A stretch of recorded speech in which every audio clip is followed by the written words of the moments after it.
Hello everyone. Today I am in front of camera came again because few minutes ago I was making videos to sitting in the bed.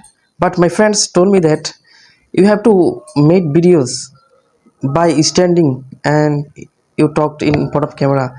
And then I stand up and then I am making this video in front of camera by standing.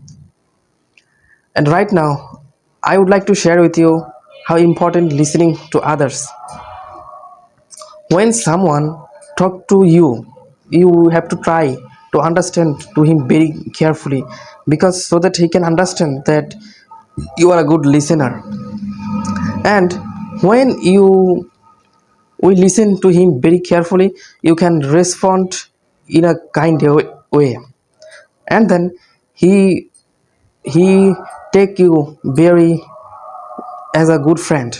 So listening is a good way to make a relationship with others, and I am trying to be a good listener because it's a better way to improve a relationship with others and make me a good friend and also my family members.